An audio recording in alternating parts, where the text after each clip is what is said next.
A good home inspector will say, look, this roof's in good shape. These are 30-year dimensional shingles, probably 5 years old. Somebody just didn't do the flashing right. It's probably going to be less than $1,000, maybe $500. That's the kind of home inspector you need to help you.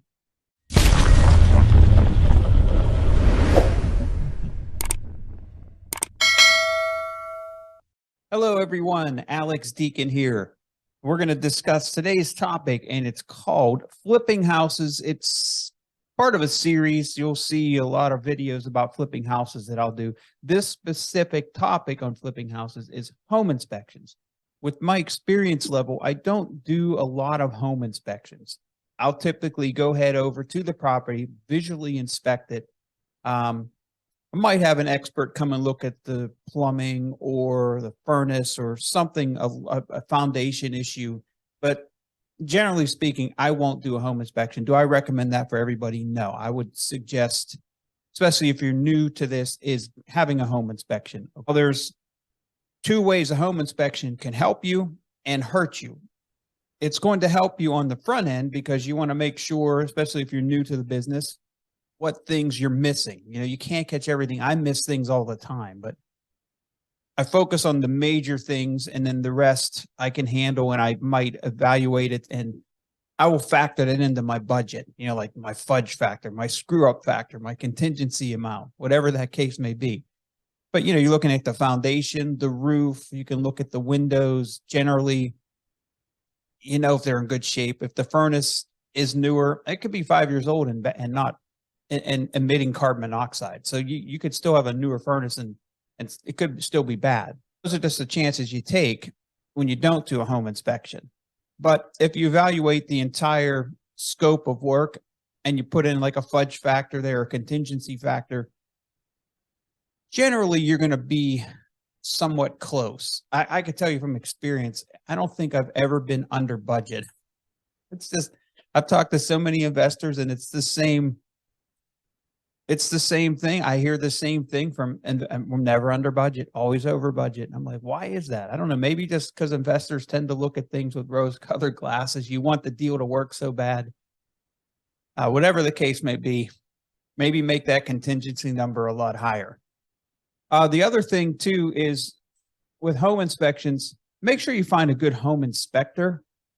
You know, one that's going to deliver the message to you in a concise, clear manner. You get these home inspection reports and they're like 100 pages and I don't have time to read through 100 pages, nor do I want to. I just want to know in plain language, what's the problem here and what's the potential solution? So if you are buying first or second flip, maybe you want to be there too also during the home inspection so you can ask questions, you know. So you get a home inspector that was referred to you or somebody who you feel is going to deliver the message and do a good job, but also is going to convey the information to you in an understandable way.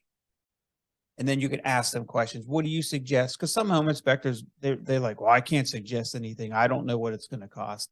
I need someone who's going to help me. I need someone who knows this business. If they're a home inspector, chances are they're in the industry of building houses or they were a contractor, something like that. You know, if they're not, then you don't want to use that person. If they're just, I got my home inspection license to do home inspections, you don't want that person. You want someone who knows how to address an issue and approximately what it's going to cost. That's going to help save you time versus, you know, getting an expert in there and giving you prices on, you know, what the roof's going to cost or what, if it's leaking around the chimney flashing, like the chimney and the roof's in good shape, but the chimney's leaking around the flashing, which is showing in signs inside the house. A home inspector would put on there, get a roofer to evaluate. Okay. That's fine. Now I got to get a roofer up there to evaluate. Where a good home inspector will say, look, this roof's in good shape. These are 30-year dimensional shingles, probably 5 years old. Somebody just didn't do the flashing right. It's probably going to be less than $1,000, maybe $500. That's the kind of home inspector you need to help you. So home inspections are good. They have their place. Now, you have to be aware that you go to sell the property and you're generally selling to the consumer. The consumer is even going to be more critical. I mean, this is their biggest asset, usually one of their biggest purchases. They're going to be highly critical on it. They're going to have their home inspector look at the property. And that home inspector is going to nitpick everything. And depending on that, how that home inspector delivers the message to the buyer, and if you have a nervous buyer, a deal could blow up in your face because you have a home inspector who doesn't deliver the message correctly, and you have a buyer who's just nervous, and every little thing's going to set them off. The only thing you can't control that's going to happen. Buyers are going to have home inspections. You have to understand what you can neglect to do on the flip and what you should focus on. And sometimes there's no right or wrong, but there are some major things you need to consider. If you're able to do the flip without putting an electrical box in, for example, and it's safe and it's working fine, and there's really no problems with it, should I put a new electrical box in and service for $1,500?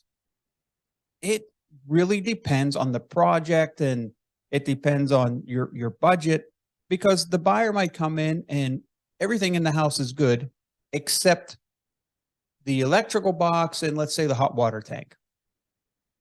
And there's some handrails missing and some loose railings outside. Okay, so now you go back to the buyer after the home inspection and you negotiate. Okay, I'll take care of the handrails. I'll take care of the smoke detectors that are missing. I will fix the railings outside. I will have a new hot water tank installed. I'm not going to do the electrical box. You negotiate it because that buyer might have an uncle who's an electrician, or that buyer might not really care about the electrical box, or that buyer might not care about the hot water tank. Maybe it's 8 or 10 years old or 12 years old, and the home inspector says, hey, it's not going to last long, So to fix everything, to make it up to code, to make it perfect, I don't think's wise. But also on the flip side of that, if you have a hot water tank that's leaking, you have an electrical box that's clearly unsafe and rusted inside and just looks terrible, and your electrician even says, hey, man, you should replace this. It's not good. Those are the things you have to do and really should consider doing now.